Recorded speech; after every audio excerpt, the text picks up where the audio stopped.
5, 4, 3, 2, 1, 0.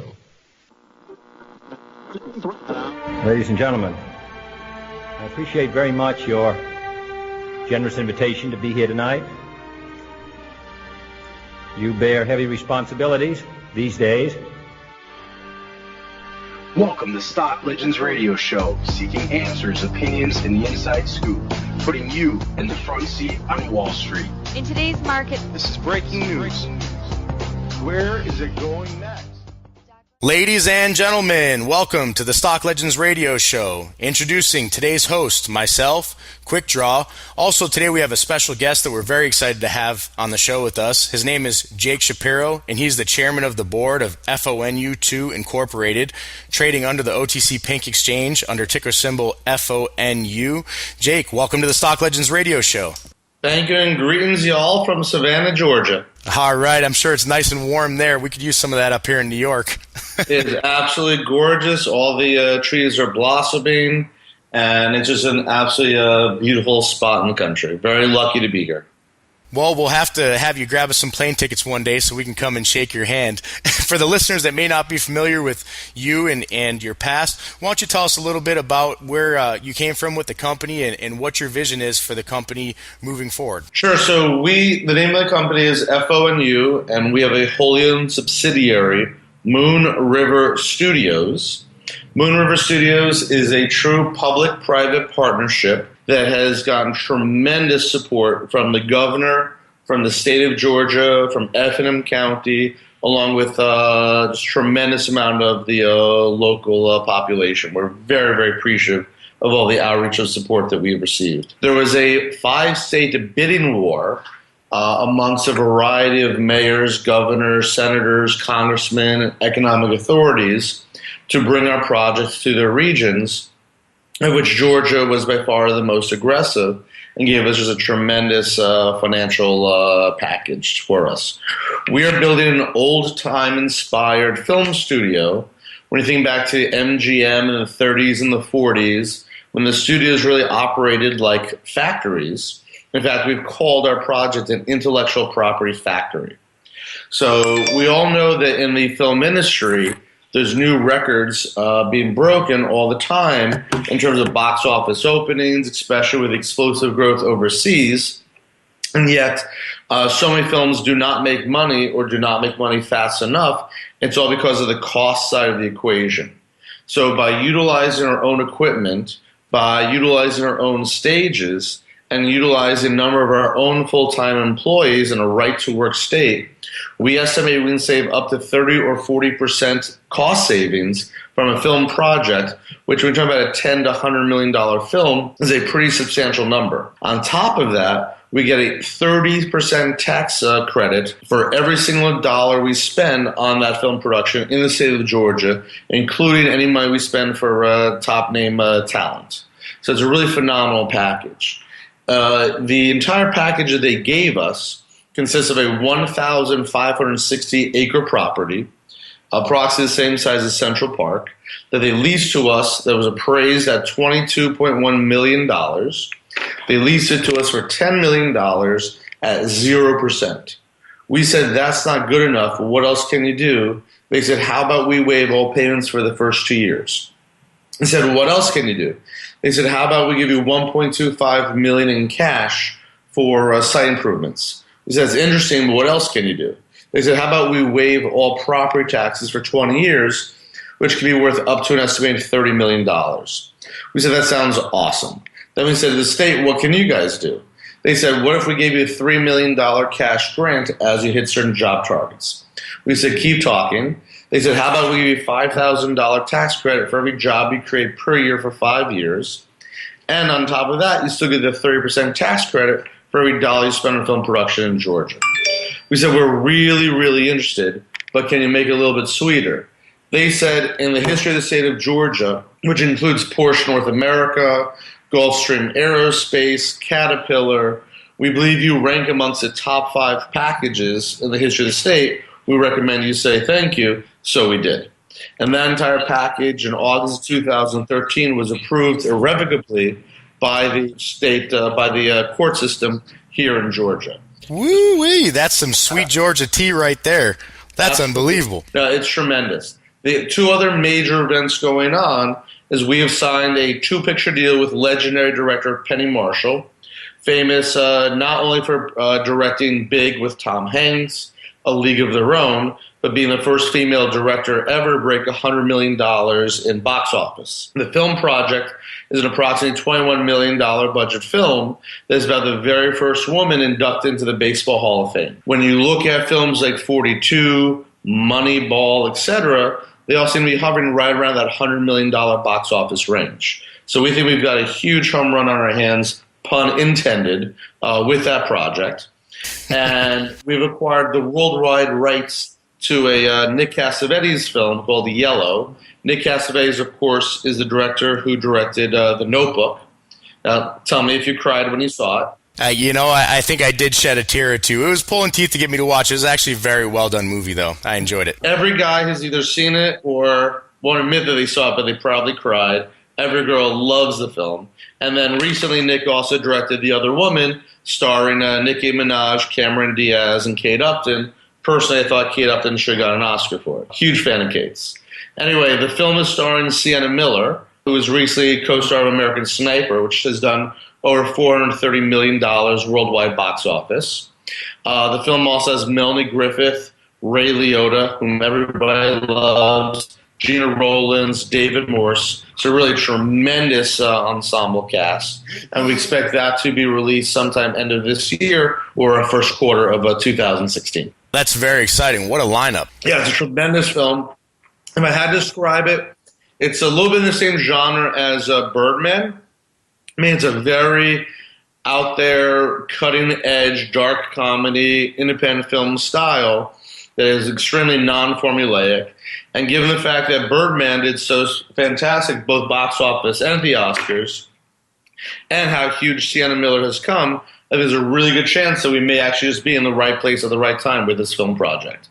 So we're very, very proud to be a part of it and to be working so closely with a legendary director like Cassavetes. What's it like preparing for a film like that? I mean, you've got this large piece of land. How are you guys getting into position to start producing this? Well, what we've done is we've really tried to align ourselves with the best of the best at every facet of our business. So, for example, our chief financial officer, Graham Bradstreet, Graham co-founded Working Title, which is one of the largest, if not the largest, independent film label out there, having produced Four Weddings and a Funeral, Love Actually, et cetera, et cetera. Graham has raised over $1 billion in structured film finance that has generated over $7 billion in box office, films such as Face Off and dozens other that I guarantee you that you've seen. Our chief operating officer, Alice Newhouser, not only did she graduate from Harvard undergraduate, not only did she receive her MBA from UCLA, not only did she do the restructuring for Carolco Pictures, which made films like Basic Instinct, Terminator 2 with James Cameron. Not only did she run single picture finance for Relativity for 8 years, she also was one of the two heads of building Manhattan Beach Studios, which is one of the most successful film studios out in Los Angeles and the industry today. In terms of our team here down on the ground in Georgia, as our civil engineering firm, we hired Hussey, Gay, Bell, and DeYoung, which is an over 56-year-old civil engineering firm that we believe is clearly a market leader in the area.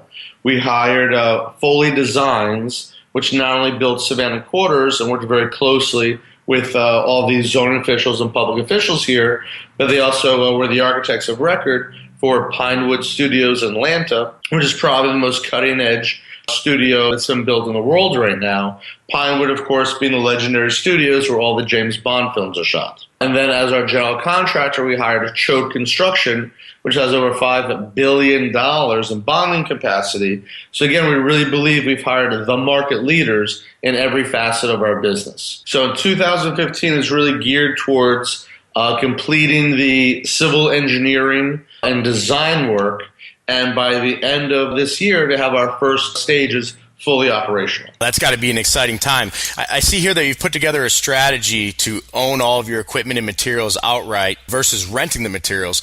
This will give you the capabilities to roll into another movie right after you finish production of this one, correct? So let me ask you a question. Have you ever rented a car in your life at the airport? Absolutely. And you got to figure $60 a day times how many days? Right. And so you probably figured out that what they charge you per week is roughly what you could lease that vehicle for on a monthly basis. The film equipment industry is very similar to that. So, except it's actually even worse or better depending on which side of the fence you're on. The average payback for camera equipment can literally be between 6 and 10 weeks. So the amount of money you paid in renting the equipment for 1 to 1.5 films, you have owned all the equipment outright. Therefore, on our projects on a going forward basis, this will represent a significant cost savings to us as producers. However, when we're renting the equipment out, it becomes a very high margin revenue stream for us. I see here that there's also some statistics in a report that we're putting out as far as the Chinese box office and how it grew by 27% in just 2013.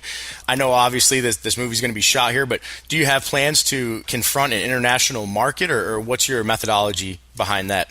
So we're certainly opportunistic right now in terms of which projects that we're reviewing. However, when you look at Brazil, Russia, India, China, with explosive growth of their middle classes, there's kind of explosive growth for tickets and their demand for Western content. How do they do a video? Like, let's say, for example, there's a video here. Do they just put lip overs? I remember the old martial arts movies from the 70s, 80s, and 90s. You remember those? Absolutely. Where they would do the dub overs. Is that similar to how they do it if you introduce an American movie into an Asian market? A lot of that is still done that way. We've actually been investigating shooting certain films in multiple languages. What's become really interesting is that the average superhero movie now does bigger box office overseas than does domestically in the United States. That's very interesting. So it's the whole key to our model is really utilizing the studio space as an intellectual property factory. Why do people build factories? To maximize efficiencies, to maximize production, and reduce cost. So just think of it like any factory that people have. If it's only running one shift a day, or it's only running a few weeks a year, it's not very efficient. In our model, we'll be utilizing the stages as close to 52 weeks a year as we can, both in our own productions and renting the stages out and equipment to third parties, so that on a daily, weekly, monthly basis, it's a constant revenue and profit center for us. The $3 million cash grant that you were able to use from the state, is that money that you're able to use at your own disposal, or are there certain requirements that you have to hit in order to utilize those funds? The $1.25 million cash that we're getting from the county is going straight towards infrastructure, so roads and such. The $3 million from the state is based on certain agreed upon benchmarks in job hiring. When you think about an average film production, it can generate anywhere from 100 to over 400 jobs per film. So if you think about it, if we have 2, 3, 4, 5, 10 stages going, over time, the amount of permanent jobs that are being created here is a pretty big number. And not only a lot of jobs are being created, they're very high profile, very well paying jobs. One of the reasons why the states have such aggressive tax credit programs is for every dollar that a production company spends making a film, it generates between $3 and $5 of economic activity. So when you think about hotels, drivers, dry cleaners, Home Depot to provide paint and wood to build sets, et cetera, you can see it's a pretty tremendous economic driver. The biggest difference between them, everybody else, and us is everybody else, when they shoot and produce a film, they fly into location, they shoot the film, as they did recently here in Savannah with Magic Mike, the sequel with Channing Tatum and Sofia Vergara. It's very exciting having them in town. But then when production wraps, everybody flies back home. In our instance, because we're building a permanent factory situation, the jobs are not ephemeral but are on a permanent basis, thus creating a permanent uplift to the regional economy. And that's one of the main reasons why I've gotten so much support from the state and from the county, along with the Chamber of Commerce, the Rotary clubs, et cetera, et cetera.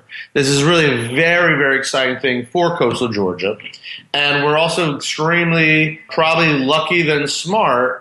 But as a storyteller, Savannah offers tremendous diversity in terms of both geography and topography. So Savannah has always served as a backdrop for, believe it or not, the Lower East Side of Manhattan.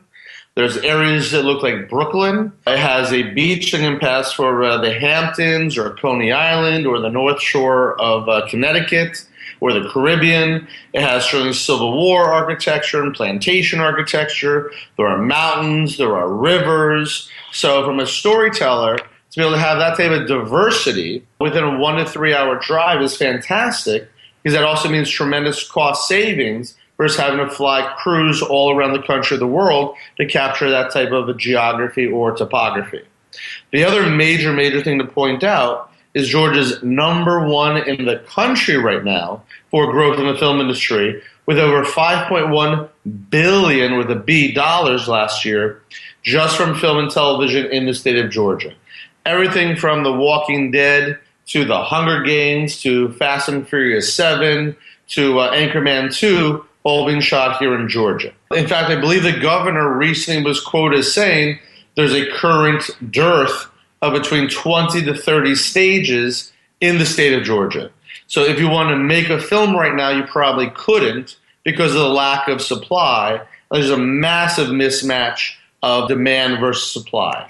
And the reason for that is that tax credit program we spoke about earlier, which Georgia is only one of 2 states in the nation that has no cap nor ceiling on the amount of tax credits. So it's really driving tremendous growth. And when you look at the cost of living in places like Manhattan, the cost of living in places like Louisiana, just on that alone, it is so much cheaper to produce the films here in Georgia. Then when you add the 30% tax credit on top of it, it becomes a no-brainer, and obviously massively increases the potential for extreme profitability on every project that is shot here in Georgia. That's substantial. Actually, I spent some time in Savannah, and it is probably one of the most beautiful places in the country. They've got that waterway with the big giant yachts. There's also military bases close by. You've got an Army base. It's not too far from Parris Island, where the Marines go to train. It really is a phenomenal city with old town architecture. I mean, it's real true Georgia. It's an amazing place to be, for sure. Did you see any ghosts when you were here? I didn't, but we did eat at one of the restaurants. I can't remember. It's really famous, but supposedly it's haunted. I can't remember exactly who the chef was or the name of the restaurant. Savannah is actually the most haunted city in America, whereas New Orleans is a city of the dead. Savannah is a city built on top of the dead. And where General Oglethorpe came and established his initial camps here in Savannah, and where the entire historic district was, is where the Native Americans were burying their dead for about 10,000 years. It's unbelievable, the amount of history. It's really an old city, which it's very cool. It is beautiful. The other thing that we're targeting is one of the charities that my family supports is Wounded Warriors. And as an American and as a patriot, I'm embarrassed that there's even a need for such an organization. And so wherever possible, we're trying to target veterans to hire them as electricians, carpenters, logistics people, etc., for our film production. One of the things the military does extremely well is the organization of logistics, and the whole key to a successful film project is absolutely all about the logistics. So we're very fortunate in Georgia to have so many extremely well-trained veterans who are coming back and often being told that their skill sets don't really work well for civilian life, whereas many of those skill sets really work fantastic for the type of people that we need to help us become successful. So the other great asset we have here in Savannah is the Savannah College of Art and Design. SCAD has approximately 10,000 students rated between the number 1 and number 5 art and design colleges in the country, with students, I believe, from over 140 plus countries. So we have this huge school here that is a tremendous producer of creative minds and the leaders of today's creative students that we can hope to access to really incorporate into our team here. So again, because we've gotten so much support from the governor, from Georgia, from the county, we're trying to do everything we can to use local vendors, local hires, and really be seen as a member of the community. To that extent, the whole reason why we chose the name Moon River Studios was very much a tip of the hat to the local communities. Moon River, of course, being the song written by Johnny Mercer, who was a Savannah resident, for the great Breakfast at Tiffany's with Miss Hepburn. And we love the name because it really links coastal Georgia to old retro vintage Hollywood, which is very much what inspired us to build these intellectual property factories. Oh, that's very cool. Cool name. I love it too. Yeah, that's neat. Thank you. Yeah, so it's that's just a big part of us. And the other thing that we did is, rather than having a big gate in the front entrance of our property, we actually spoke to the community, asked them, what can we do for you? And what we got back is they can really use additional recreational facilities. So we're building baseball diamonds, tennis courts, cross-country running fields, all for the benefit of the county and for the citizens. So they really feel that Moon River is not just some corporate entity, but it really is a part of the DNA of coastal Georgia. So it's something that we're very cognizant of and strategically trying to do to really incorporate ourselves and to really promote the local hires and growth as much as possible. I love the name. I love the strategy. The fact that you guys are so close to military bases, that's phenomenal. There's a lot to go into a production like this. I see you guys have plans for post-production facilities, warehouses and workshop facilities, backlots, outdoor sets, the community benefits, ball fields. Where exactly are you in the phase of construction, and what's your time frame to be able to be fully operational? Sure. So our master plan, which was designed by the management team, Hussey, Gay, Bell & Young, and Foley Designs, was fully approved. The developmental regional impact studies, which show all the traffic studies, because it's such a large project, which show what happens to all the stormwater from all the dirt that we're moving, again, because it's such a large project, have completed and been fully approved by the county. The development plan has been submitted and fully approved by the county. So right now where we are is we're completing the soil tests, the septic design, and the final engineering and design of the roads and infrastructure for phase one of the project. We anticipate having all that done over the next few weeks, at which point our general contractors will then be going out to bid the project out to all the local subcontractors. As far as our development plan goes, we expect by November, December to have the first stages fully operational. And as of right now, we're completely on target to meet or beat those goals. Just, as a question to put into perspective, as these grants and cash rebates come into play, those would obviously become assets in revenues, wouldn't they? I am not an accountant or CPA, nor do I pretend to be one on TV or the movies, but I believe it would go through both our income statement as well as absolutely to our balance sheet. How quickly would we be able to meet some of these targets or first targets? Just from a trading perspective, I'm curious. Again, the real target right now is all focused on the infrastructure. So that's where the people will be working. So we expect to have the first stages operational by November or December. And that is a very big domino to fall. So once that domino falls, we start expect a lot of other dominoes to start falling in fairly rapid succession. It's quite a strategy. I mean, it's a huge project. I mean, is there anything else of this magnitude in that area? I know you said there were a lot of other studios, but anything of this particular size? No, to our knowledge, this is the largest project in the Americas. I believe Universal Studios is estimating somewhere around 75 acres or less in comparison. So, I mean, this is a 1,560-acre property. It is tremendous in scope, but we're deliberately not trying to build Rome in a day. We're doing the old-fashioned way, one brick at a time, one building at a time. We will be generating organic cash flow and then utilizing those profits to reinvest them to fuel additional growth. So it's a 5-year plus build-out overall, which includes concert fields, retail, restaurants, tourism, hotels. But at the core of it, without any question, the economic engine of it is the stages. So all of our focus right now is on the construction, the implementation, and the utilization of those stages, as well as the Penny Marshall film project, the Nick Cassavetes film, which has been completed, and some other very exciting film projects that we're looking at. I've always been a strong believer to bet on the jockey and not the horse. So your past is basically littered with high finance jobs, and you were the co-founder of several technology companies, commercial product companies. You were a vice president of M.H. Meyerson and Company. How do you think your past experience helps you put together such a large project? I started off as a securities trader and 2 phones attached, one to each side of the head, and was always very due diligence oriented. So it gave me a great background to understand the actual mechanisms of how the over-the-counter markets and how the stock market in general operated from the bottom up. I literally started $7 an hour in the back office, and by the end of the summer became a junior trader, then a vice president, principal, et cetera, et cetera. And then as I got more involved in due diligence and built relationships with CEOs, that led towards investment banking and capital formation, which always excited me a lot more in terms of creativity. So I've always been lucky as well as focused on getting involved with projects where I had a true passion for. And ever since as a child, I've always certainly been a popular culture addict.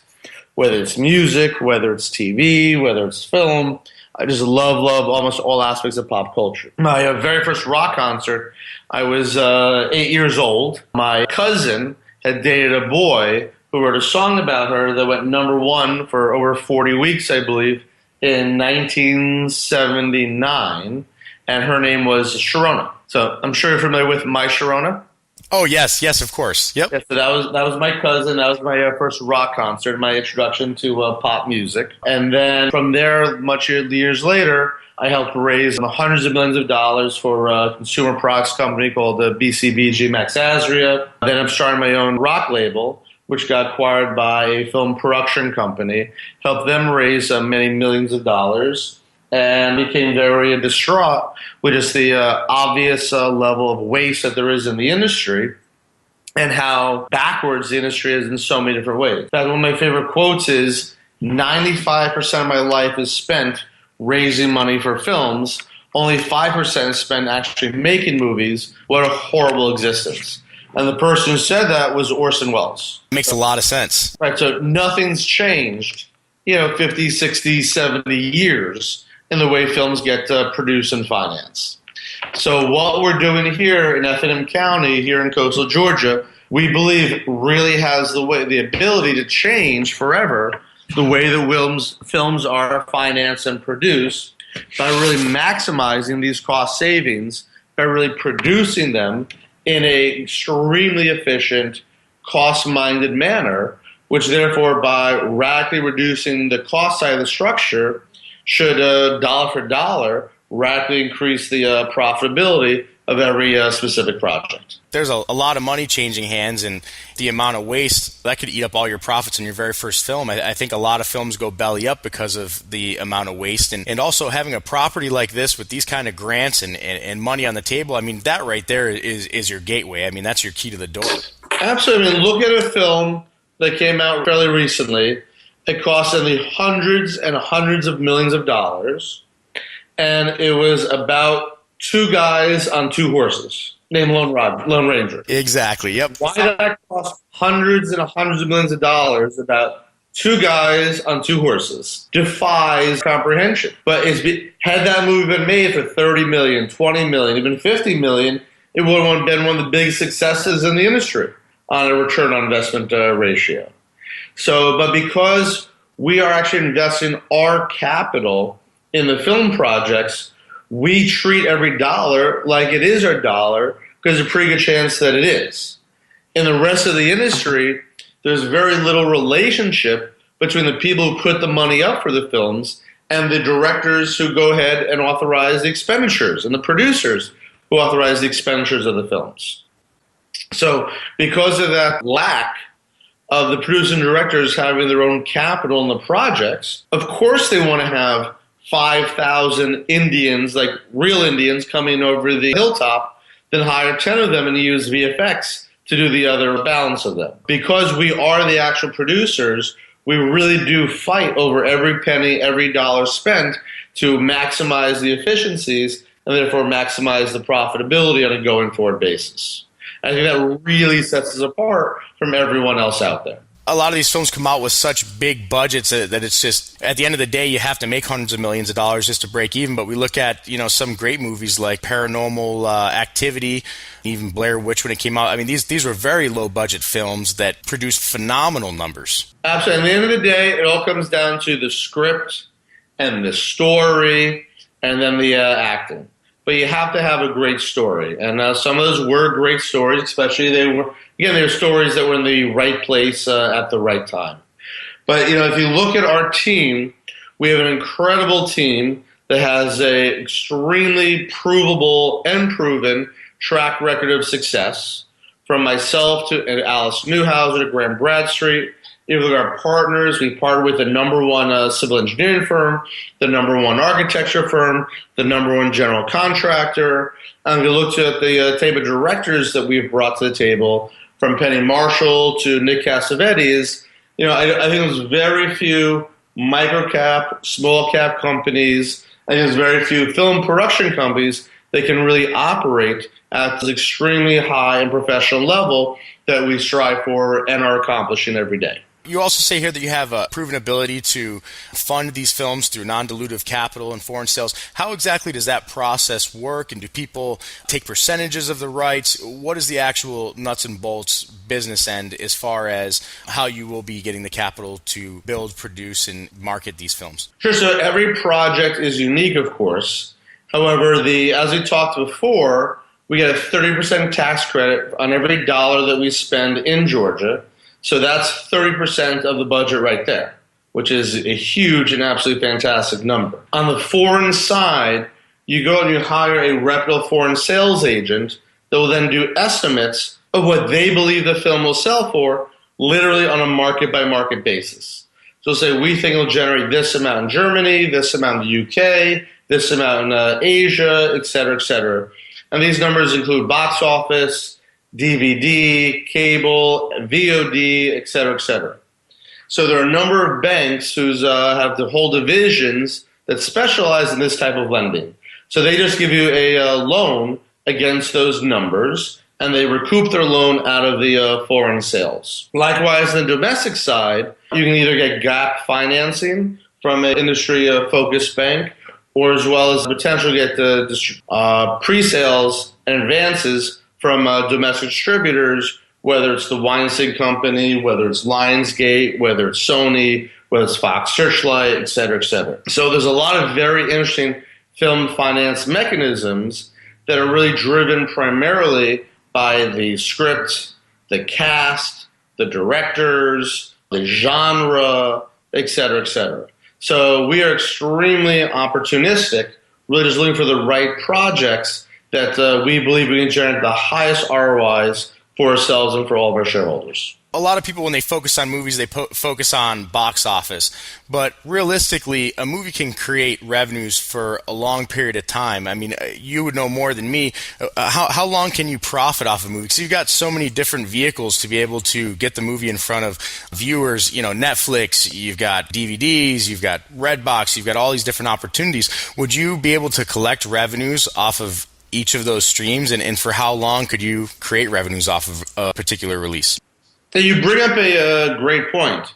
And then when you look at most of the biggest, most famous disasters in the film industry, like Ishtar, if you remember that one, or Waterworld, I believe they all eventually made money and turned a profit. It's just that they didn't make money that opening weekend. But especially, if it's a quality film, every 5 years or so, the licensing rights will come up in various markets and generate new cash flow opportunities for whoever controls those rights. So there are over 40 major international film markets in which films are currently being sold, and we don't really care to an extent about the technology in terms of the distribution side of the equation. So whether people are going to the movie theaters, whether people are buying DVDs, whether downloading through video on demand, whether they're streaming it through Netflix, all those are different revenue streams for us. And the reality is that the more people on a global basis that are doing this, the greater and greater the demand will be for that content. And while there are certainly no guarantees regarding movie theaters, video on demand, Netflix, etc., what that's going to look like 5 years from now or 10 years from now, what we can guarantee is that there always has been and there always will be an insatiable demand for new content. And as a content provider, we feel that we're exactly in the right place in that food chain. And not only that, one of the big issues that's occurred over the past few years is the concept of a tentpole film. A tentpole film is Avengers 9, Thor 13, these huge budget films that range from $200 to $400 million or greater. And even if, to the major studios, believe it or not, capital is a finite currency. So let's say there's about 5 major studios in the world. Let's say they can produce between 3 and 5 tentpole films per year. That means at most there's between 15 and 25 major films being produced on an annual basis. Now, if you're General Cinemas, if you're Regal Cinemas, if you're your local multiplex operator between 5 and 20 screens, you have an insatiable demand for content every single weekend. And if you don't have new content, you're probably not getting new butts in the seats. And at the end of the day, that's what this entire business is about, is butts in the seats. So in the olden days, a rich doctor, a wealthy accountant could write a film producer a $1 to $3 million check, and they go make a low-budget movie, and the doctor accountant's daughter gets a nice role in the film, and they get some distribution. However, the audiences today, along with the theater operators, really require extremely high-quality productions. And therefore, on average, you're talking at least between $10 million to $70 million or greater. And at that point, you're not talking about a wealthy doctor or a wealthy accountant. You're really talking about professional film finance. So in that range, the majority of the studios have all but abandoned producing films in those budgets. So by us targeting specific budgets in that $10 to $70 million range, we again believe we can fill what we perceive to be an absolute vacuum in the film industry right now, which really requires new content on a weekly basis. So by producing those films at just substantially less costs, utilizing tremendous tax credits from the state of Georgia, and filling a vacuum in the market, I think you now get an idea why not only we're so excited about what we're doing, but why so many states generated a very active, very aggressive bidding war for our project. I mean, if we look at the concept at the film that you discussed earlier, a female baseball player, I mean, it's a phenomenal storyline. Lots of people would want to watch it, and it doesn't exactly have spaceships crashing into New York City. Exactly. Let's talk about who are the demographics for that film. Well, the film is about the creation of the Negro Leagues. So you appeal to not only the majority of all African Americans in the country, but certainly many other ethnic groups as well. It's about a woman who was ahead of her time, so it appeals to almost all women. And it's about sports, so I can say it applies to many men as well. So we think that because of the genre, because it's such an inspirational story, and it's being told by what I think is one of the greatest living directors today, Penny Marshall. I mean, who doesn't remember that there's no crying in baseball? Do you already have the script written for this movie, or are you at the stage where you guys are in the process of writing it now? Oh, no, we've acquired the rights to the script and the screenplay. It's just going through its final drafts right now, and the story is it's a tremendous story. It's really about an interesting time in history, and it's really what led to what became Jackie Robinson's story. This is almost a prequel to it in many, many ways. But her impact on the sport of baseball is felt today. And it's really one of those absolutely great, amazing stories that just never been told before. So to tell the story about the first woman ever inducted into Cooperstown, we feel very privileged to be part of this project. Again, with such phenomenal people that have already attached and continue to attach themselves to this film. Right now, currently, you're trading on the pink sheets. Do you have any plans to uplist in the near future, and what does that look like? We've designed everything as much as we can to be institutional quality. So again, from our management team, our board of directors, we're fully reporting. We have an extremely strong, in my opinion, balance sheet. So it's very much walk, crawl, run. But we definitely believe we are and should be institutional quality. We will definitely take all the steps that we need to implement that and make that happen. And because our stories are really on a global basis, I see no reason why in possibly in the near future we wouldn't be co-listing on other exchanges, global exchanges as well, who will be seeing our films in their regional countries and therefore would want to become owners of our company. So I think there's a potential to bring some very dramatic, very, very significant market support from overseas for a company like ours. Where do you see the company once you're fully operational and producing a video? I mean, what kind of revenues could a company like this possibly obtain on an annual basis? We don't give forward-looking projections of that nature. However, if you just look at the size of our project, if you look at the number of stages that we've already received approval to build, and the fact that there's such unquestionable demand for these type of stage and services in the state of Georgia, and there's no reason to think that's going to change anytime in the next years or decades, whatever numbers you come up with, they almost get to be telephone book type numbers.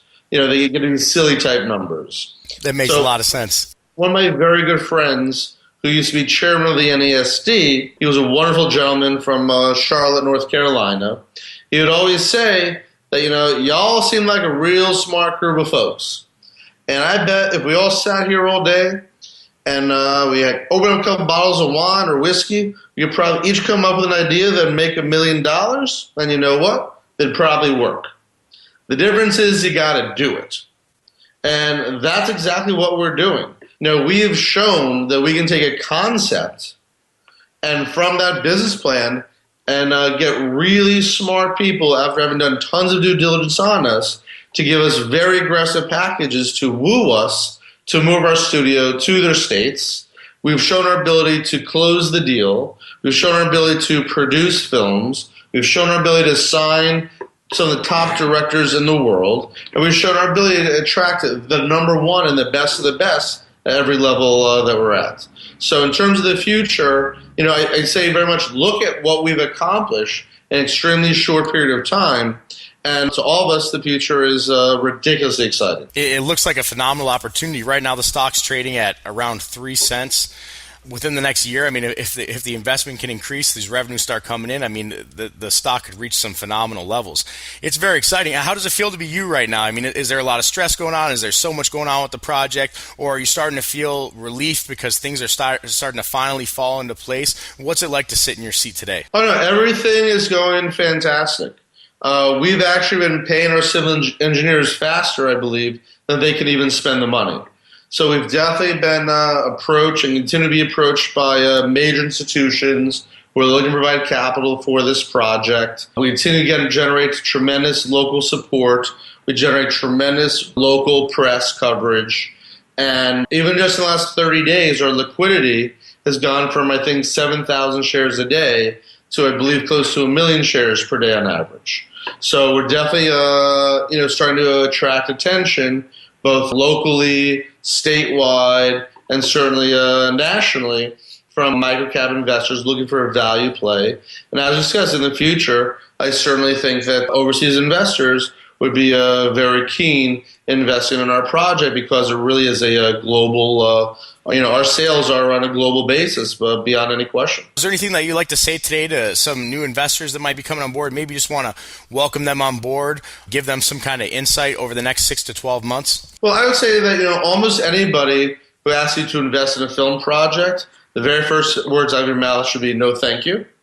And the reason for that is exactly what we just discussed before, is the lack of alignment between the investors and the producers and the directors, and this massive amount of overspending and cost of the way that modern filmmaking is done today.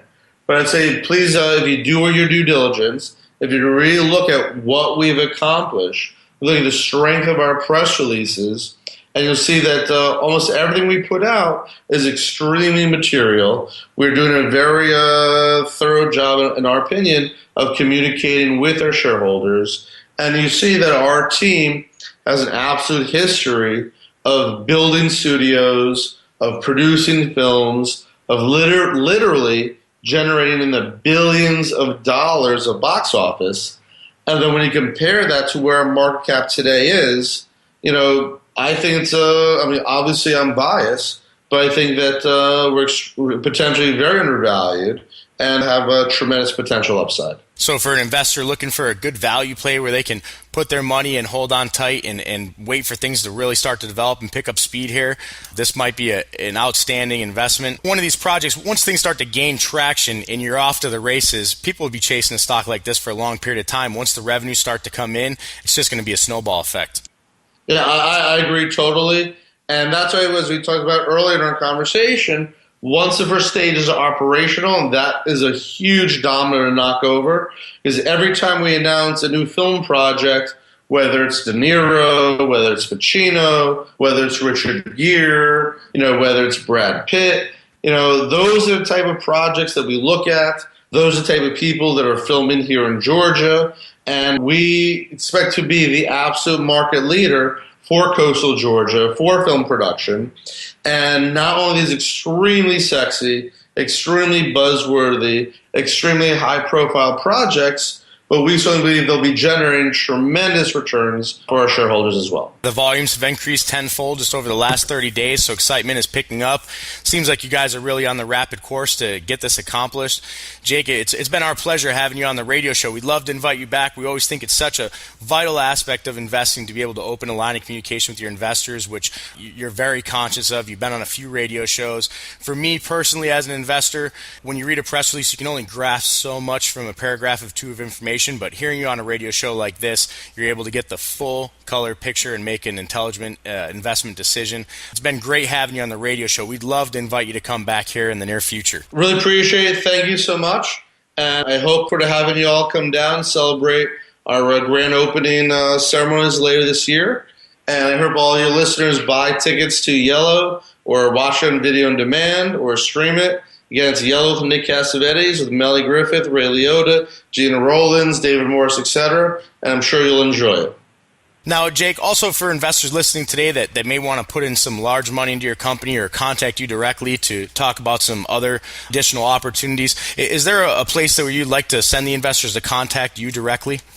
I like all the investors and shareholders to feel they have a personal relationship, not only with the company, but with me directly. So please feel free to contact me directly at Jake, Jake, at moonriverstudios.com. And as many of our current shareholders can attest, virtually every single one that reaches out to me, I respond back personally to them. I appreciate their support. They are the owners of the company, and we are working our tushies off to really create value for all of them and all of us every single day of the week. What an exciting opportunity. Jake, it's been our pleasure. Great. Thank you.